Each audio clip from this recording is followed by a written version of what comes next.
ลมลมยามแรงของสะแบงล้นจากงาเสียใดเด้เพชรที่มีคุณค่า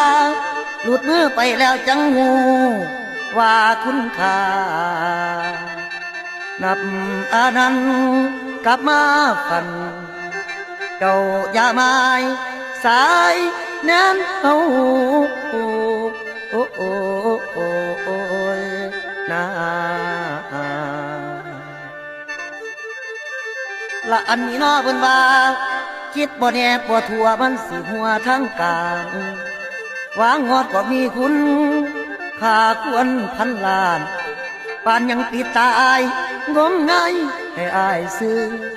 เจ้านั่นอีกทุกเมื่อฮ้อนกะน้ำลูกไปใจเจ้าจังแม่นใสตอนพี่ไก่น้องนังกุมวอนเหนียวเที่ยวจ่าอย่าไปนะนางฮักอีหลายแค่ได้อายลาให้น้องตายสาแล้วจังหนีไปน้องบ่ว่าโอ้ยน้อโอ้ยเห็นน้ำตาย้อยหน้าใช่กะว่าป่าสิไปจากมือนั้นแล้วได้เที่ยวเตะให้เต็มมักตักสุรานี่เลยหักไปพี่หาเอาไปน้ำเขาคิดว่าอย่างดีด้วยตามใจให้สุยางบ่ถนนเขาต่างเขาหักอายบ่แท้หลายเรื่องแง่งอนตอนที่ว่าหักอายเขาเพียงหลอกให้เสียหลักนักเขาเจอของจริงแม่นพี่ชายตาเสือเจอเขาตัวเขาทิมเป็นมาลำซ้ำซอยมาใจน้อยเอาเหลือทีโอ้ยนาบอกจักเขาดีเห็นแก่ทันยันแก่ใดนอนให้อังสมองพี่ไปผิดแล้วละน้องแล้วแต่สิสงสารโทษปานขอเป็นเบาก่อนมันให้ใช้บ้างบ่มีไผดอกนางผัวจริงคือเจ้าอ้ายกลับมารับโทษโทษก็ได้โทษแล้วนางขาพี่ก็ตายเกินว่าพี่สวายบอกหูว่านักเบา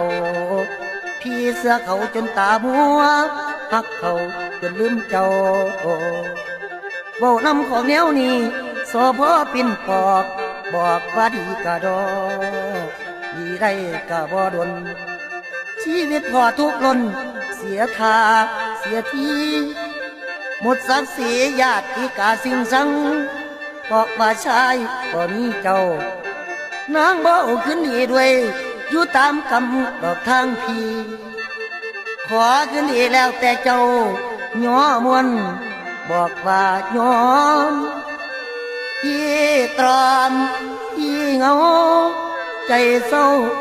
โศกหมดโชคเป็นทุกข์เพราะใจขาดเจ้าเหมือนเสียเพชรที่เลิศเลยฝากเธอด้วยน้ำใสใจงามโอ้ยไอ้ก็ตามบอกคือเจ้า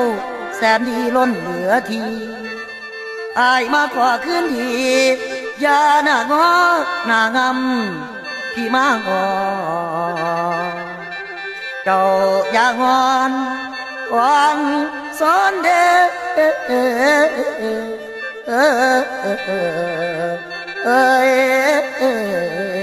นา